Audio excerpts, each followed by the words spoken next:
नमस्कार, मेरा नाम है पवन कुमार और मैं वित्तीय साक्षरता प्रभारी हूँ मुरैना से। और आप लोगों को आज हम वित्तीय साक्षरता देने आए हैं। वित्तीय जिससे आप समझते क्या होता है? वित्त का मतलब आप समझते क्या होता है? वित्त यानी कि धन दौलत, इसको बोलते हैं अपन वित्त। जैसा कि आप लोग देख पा रहे हो, लिखा हुआ है वित्तीय साक्षरता सामुदायिक प्रशिक्षण शिविर। तो ये अपना एक सामुदायिक भवन है, इसमें आप सामुदायिक प्रशिक्षण शिविर ले रहे हो। इसके माध्यम से आजकल जो वित्तीय धोखाधड़ी आप लोगों के साथ जो हो रही है, आजकल साइबर फ्रॉड के माध्यम से, साइबर धोखाधड़ी के माध्यम से आए दिन आपके साथ कोई ना कोई व्यक्ति कहीं न कहीं किसी के माध्यम से फ्रॉड कर रहा है। कोई ओटीपी के माध्यम से कर रहा है, कोई फर्जी के माध्यम से कर रहा है, कोई आपके अंगूठे के माध्यम से कर रहा है। जैसा कि अभी मैंने आप लोगों को बताया था, एक फिंगर जो आपका डिवाइस होता है, फिंगरप्रिंट डिवाइस, उस पर एक व्यक्ति ने इस प्रकार फ्रॉड कर रखा है कि किसी को पता भी नहीं चला उसने कर क्या रखा था। क्या किया उसने? आपका फिंगर डिवाइस से लगाते हो, लगाने के बाद आप उसे ऐसा का यूं छोड़ देते हो, तो क्या होता है? आपका उसका फिंगर छपा रह जाता है। उस फिंगरप्रिंट से कोशिश करते हैं नया फिंगरप्रिंट बनाने की। अब आपका जब नया फिंगरप्रिंट बन जाएगा तो क्या होगा? आपको जरूरत नहीं पड़ेगी दूसरे फिंगर से ये आपका पैसा निकालता रहेगा जो डुप्लीकेट उसने बनाया है। तो कोशिश करें कि जब भी अपन फिंगरप्रिंट डिवाइस में ऊँचा लगाएंगे, ऊँचा लगा के जब अपन वहां से निकालने की कोशिश करें उसे घिस दिया कर, तो आपका फिंगर हट जाएगा वहां। आपने नोटिस किया है कि एक बार ऊँचा लगाने के बाद कई बार कोशिश करता है पैसे निकालने वाला को उसे घिसता है। क्यों घिसता है? आपका फिंगर छपा हुआ है, तो दूसरे का फिंगर आने में दिक्कत आ रही है। तो आप स्वयं अपने आप से कोशिश करें कि जब आपका फिंगर वहां से हटाइए तो उसको घिस लिया करें। अंगूठे से नहीं तो अपनी जो भी आपके पास में हाथ में चीज है, उससे क्या रहेगा कि आपका फिंगर उस पर नहीं रहेगा। इस प्रकार के बहुत से लोगों के साथ हो चुके हैं। समझ में आ रहा है ना? फिंगर नहीं लगाना चाहिए। और अभी मैंने जैसा कि बताया था, एक गाँव में 100 महिलाओं के साथ धोखाधड़ी हुई। तो कैसे हुई? और सामने वाला व्यक्ति आया गाँव में, वैसे ही कोई एक चीज मतलब लालच बड़ी चीज लेके आया कि आइए हम आपको इस प्रकार एक एलईडी बल्ब या एलईडी रोड जो होती है वो हम आपको फ्री में दे रहे हैं। उन्होंने सरकार का नाम, मोदी जी का नाम लेके बोला कि हम मोदी जी के माध्यम से फ्री में बांट रहे हैं। तो आप लालच में आ जाओगे, जहाँ से फ्री में बांट रहे तो वहाँ जाना ही क्या? फ्री की तो कोई भी चीज मिल जाए हमें, फ्री की लालच पड़ा हुआ है अपने अंदर। तो उसने क्या किया? एक रोड देना शुरू कर दिया सब महिलाओं को। और उसने क्या मांगा आपसे? मात्र आपका आधार कार्ड। आधार कार्ड मांगने के बाद आपसे बोला कि आपका रजिस्ट्रेशन होगा इस वेबसाइट में, आप इसमें मुझे लगा दीजिए।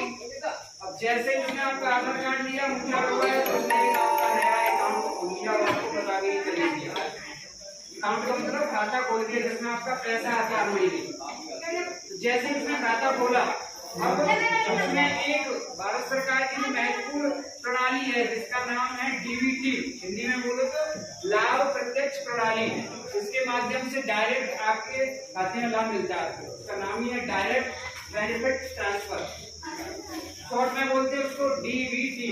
आपने कोशिश किया होगा कि जब लंबी लंबी कतारें लगी थी महिलाओं की तो डीबीटी केवाईसी को इसी की लगी थी, क्योंकि पहले पंचायत के खाते में पैसे आते थे, पंचायत पर बांट दी जाती थी। तो पंचायत के खाते में 112 मिल रहा है, आपको 1 रुपये रहा, बाकी 99 रुपये बीच में खा गए लोग।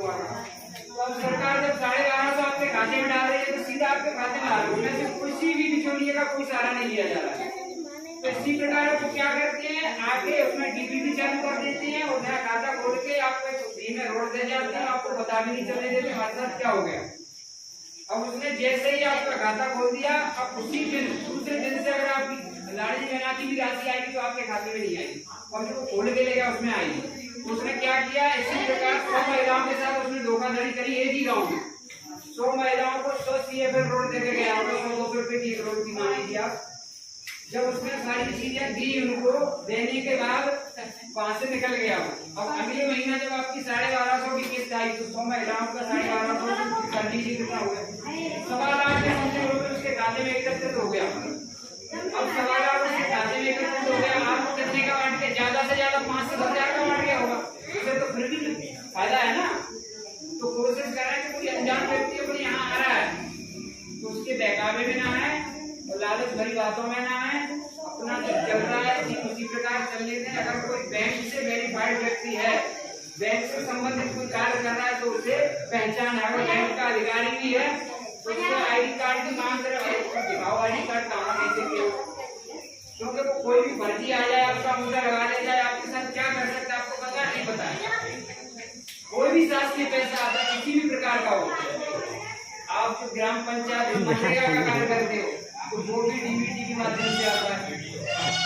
आजकल आपने कोशिश की होगी कि सरपंच सचिव जो खाता खुलाते हैं वो मनरेगा का इसीलिए खुलाते हैं कि उसमें डीबीटी के माध्यम से पैसा आता है।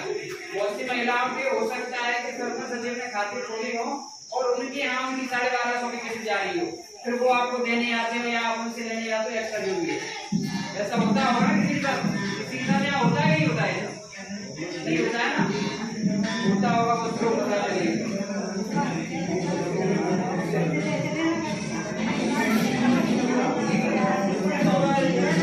मैं तो फोटो खींच रहा हूँ। क्या करते हैं, अरे मैं ना वीडियो माध्यम से आता है, उसकी जो भी जानकारी है उस सभी बैंकों को प्रोवाइड कराता है सेंट्रल बैंक, तो अपने जिला का लीड बैंक है यानी कि अग्रणी बैंक, इसलिए इसका लोगो लगा हुआ है। दूसरा जो आप देख पा रहे हो ये तो मैंने है, इसके माध्यम से सारी चीजें चल रही बात है, बैंक के माध्यम से तो आपका नौकरी नहीं चलेगा। बीच में जो आप देख पा रहे हो नाबार्ड, ये क्या है, जो भी आपको कृषि लोन या किसी भी प्रकार का लोन प्रोवाइड कराता है उस सब नाबार्ड कराता है, समूह कराता है। नाबार्ड बैंक की स्थापना कब हुई? 1985 के चू में ध्यान ना रहा, जो किसानों को ऋण देती है वो पता है, जो हमारे पीसीएम में आई थी।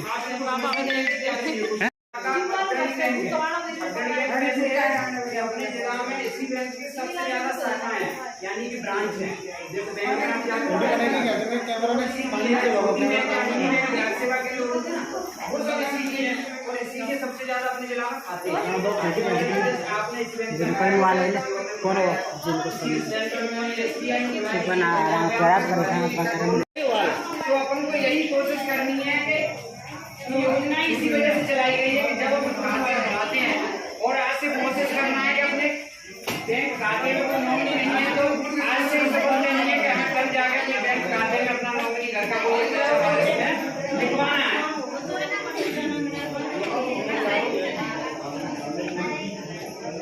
ज्यादा समय न लेके कर रहा हूँ तो ये आप देख पा रहे हो सेंट्रल बैंक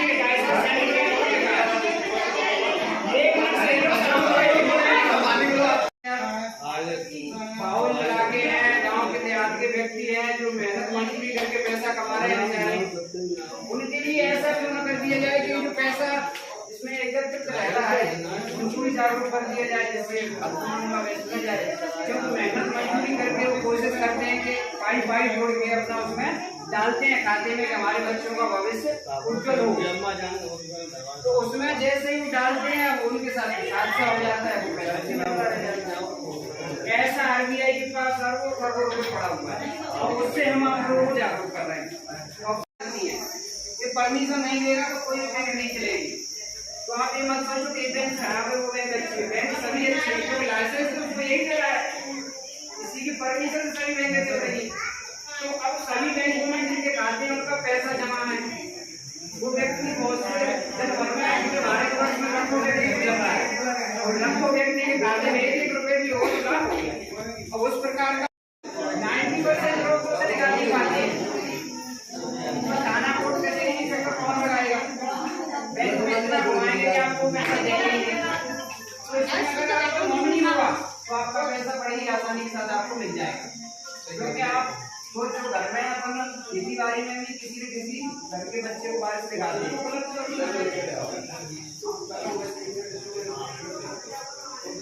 इसलिए जो आपका पैसा है व्यक्ति गुजर गया उसका बैंक में खाता है और उसका पैसा है, अब वो सभी बैंक में किसको करती है, भारतीय रिजर्व बैंक को अपने घर का और कोई मकई है तो अपने बच्चे का या अपने पति का है ना, या अपने किसी जिसको वो नॉमिनी बनाना चाह रहे हो, वारिस बनाना चाह रहे हो, उसका नाम नहीं डलवाते हैं। तो जो बैंक में आपने नॉमिनी नहीं चुना है